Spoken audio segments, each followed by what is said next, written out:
In the 1970s and 80s, America was haunted by a wave of serial killers. Among the most notorious was Joseph James DeAngelo Jr., a man responsible for more than 150 burglaries, 50-plus rapes, and 10-plus murders across California, all within the span of just 10 years. What made him even more terrifying was that he was one of them, a police officer who taunted investigators with obscene phone calls while hiding in plain sight. But every monster has an origin story. To understand how he became this, we have to go back to the moment something inside him broke for good. DeAngelo was born in Bath, New York in 1945. Throughout his childhood, he was regularly beaten by both parents. His father was a sergeant in the U.S. Army, and during a posting in West Germany, young DeAngelo witnessed something that would scar him for life. His 8 or 9-year-old sister was raped by 2 military servicemen while he was held down and forced to watch. According to his victims, DeAngelo also suffered from a deep insecurity over having a micro-penis, something that reportedly left him feeling powerless and inadequate for most of his life. It was this combination of trauma and humiliation, many believe, that set him on the path to becoming a predator himself. Powerless as a child, DeAngelo would spend the rest of his life chasing one thing: control, and he found the perfect disguise to get it.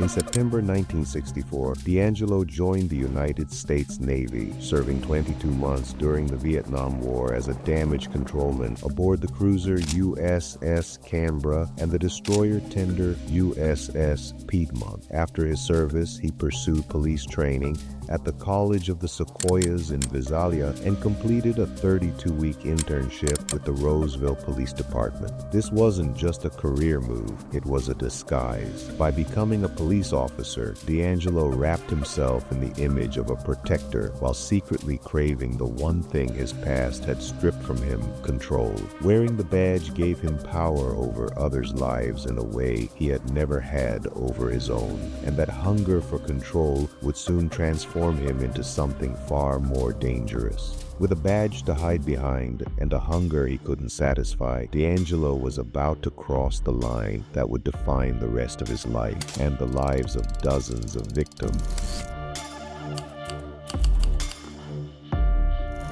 In 1973, while working as a burglary unit officer in Exeter, DeAngelo is believed to have committed 1 murder and around 120 burglaries in just over 20 months. It was during this period that he earned his first infamous nickname, the Visalia Ransacker.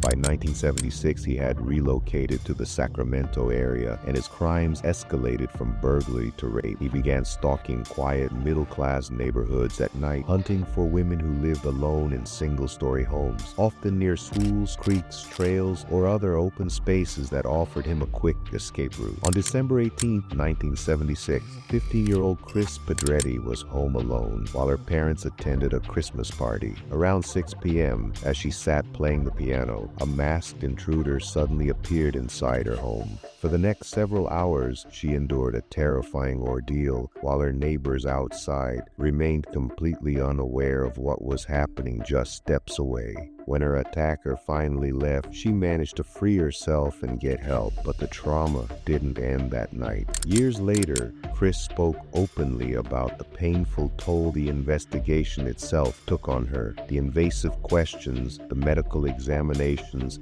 and the overwhelming task of processing such trauma at only 15 years old. Her story is a haunting reminder that the damage caused by an attacker doesn't end at the crime scene. It lingers long after.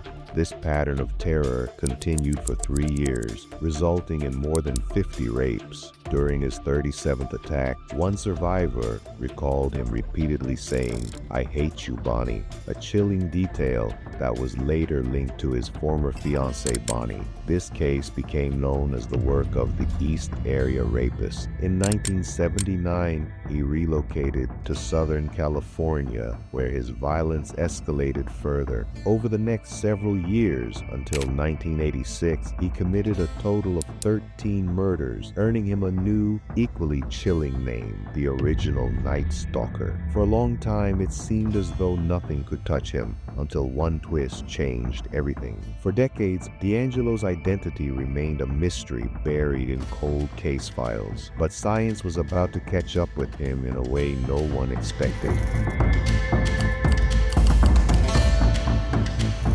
For decades, there was no breakthrough, nothing that brought investigators any closer to identifying him. Then, in 2001, DNA testing revealed a stunning truth. The East Area rapist and the original Night Stalker were the same person. Two of California's most infamous unsolved case files had just become one. Investigators coined a new term for the offender, errands, but identifying the pattern wasn't the same as identifying the man. Years later, true crime writer Michelle McNamara gave him the name that would capture the nation's attention, the Golden State Killer. For the first time, decades of scattered, unsolved horror were united under a single identity, and the case that had haunted California for so long was suddenly back in the spotlight. A name was finally given to the monster, but a name alone wasn't enough to put him behind bars. The final hunt was just beginning. In 2016, investigators launched one final, determined push. The FBI, alongside California law enforcement, renewed their efforts to identify the Golden State Killer, even offering a reward for information leading to his capture. 2 years later, everything changed.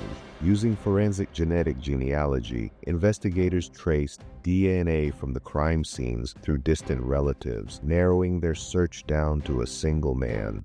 Joseph James DeAngelo as the Golden State Killer.